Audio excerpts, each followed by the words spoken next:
What's up, guys? This is Freakish Workshop and welcome to Foam Crafting 101. I've been a cosplayer since about 2018. These are just a few of the cosplays that I've made out of foam. I am by no means a master foam crafter, however, I do know a few things, and what I do know, I offer to you in this series. I'm going to take you from the very beginning, tools and materials, to the very end, painting and finishing a foam project. Along the way, I will be providing tips and tricks on how to up your foam crafting game, or just simply teaching you the art of foam crafting. Regardless of where you're at, welcome. Let's get crafting.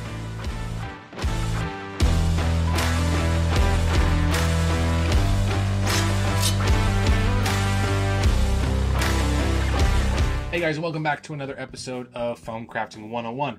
Last episode I talked about why you may want to get into template making. Now, if you really do want to get into template making, I'm sure that video you were going, but how? Like, yeah, you told me where to go and why, but what do I do? There is no right way to template. I'm going to show you how I make it, I'm going to reference how other people make it, and then I'm just going to let you pick and choose from any of the examples that I use and make your own template. So let's dive right in.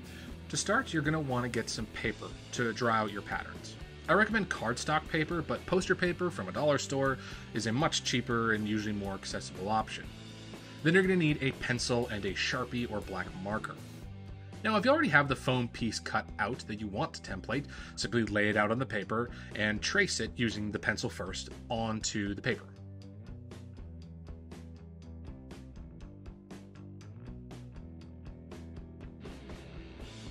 Now go over the pencil tracings with a marker, but make sure to take your time and make all the lines and curves as consistent and straight or accurate as possible.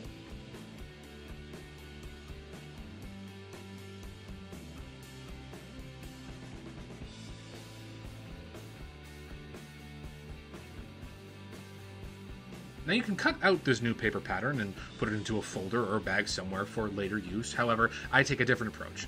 I'll take the marked out paper, scan it into my computer, and using a cheap drawing program, I'll actually digitize the pattern by drawing over my scanned marker lines with the digital paint lines. This way I have a digital copy at my disposal, but I can also ensure that my angles are correct, my straight lines are as straight as possible, and my curves are also as consistent as possible.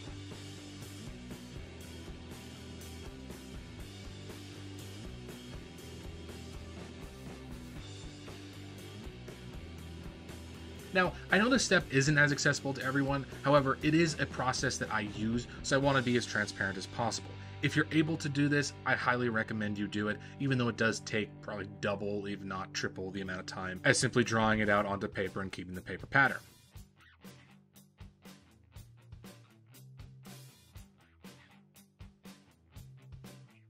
Alright, so the next step, if you've gotten it onto the piece of paper, is to mark out your pieces as well as put any cutting guides or any other instructions that you want to onto the paper pattern itself.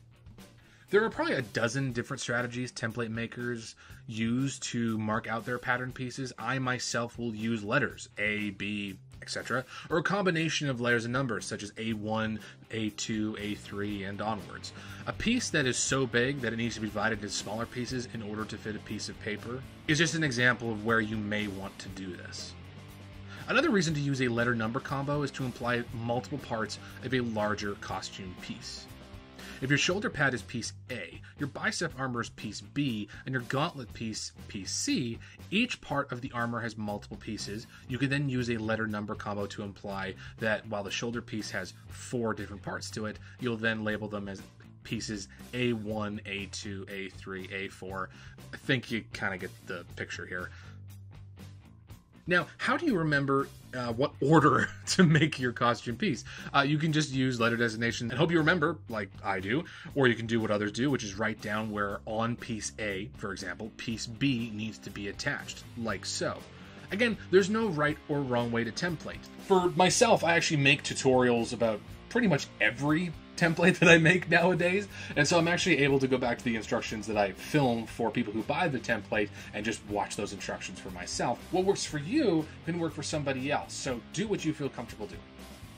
Lastly, I recommend you mark down how to cut out the foam pieces. There are really only 2 ways to cut out foam you'll find when buying online templates. You can either cut the foam at 90 degrees or straight down into the foam,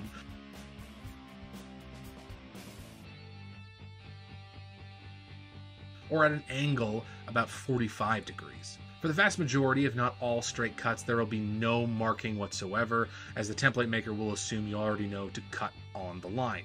However, when it comes to the 45-degree cuts, marks will vary. Many will write down 45 degrees and an arrow to show if you're going to cut away or into the rest of the shape. I've seen a symbol for outward or inward 45-degree cuts like so on some templates. However, I prefer a simpler method of basic shapes and symbols like lines and dots. If you've seen my other templates, you'll know that lines and dots are sort of my thing. Dots indicate cutting in towards the rest of the shape and lines cut outwards. That's just how I choose to mark out where you should cut at 45 degrees and what direction. Each method kind of has their own drawbacks. It's really what the creator has in mind and what they feel comfortable or confident using. However, I decided to go with the lines and dots method just to keep things uncluttered on my templates. I want them to be as simple and as easy to read as possible. Plus, like I said, I have a tutorial video for every single one of my templates that I sell on my Etsy. The instructions are accessible. Now, when you draw the paper patterns onto the foam, I also highly recommend, and I'm pretty sure every foam crafter would as well, that instead of just having to look back at the paper, mark down all the marks that you have on your piece of paper onto the foam itself, so all you're doing is reading the foam. Oh, and one more thing, I highly recommend that you put down on your templates what kind of material you use. For my own templates, I'll simply indicate that you're using foam with the thickness of foam, 8mm, 5mm, 1mm, or if it's foam board, FC, cardboard, CB, whatever you end up using. But I definitely recommend that you do the same for future use. All this video is doing is simply giving you a bit of a dictionary on how to read templates that you buy online, as well as giving you tips and tricks on how to create your own templates. I'd be doing myself a disservice if I didn't also promote my own Etsy shop, as I have tons of templates on there, tons of examples of how complicated and how simple templating can be. I'll have a link for it down in the description below. But enough about me. Thanks for popping in, and as always, happy crafting.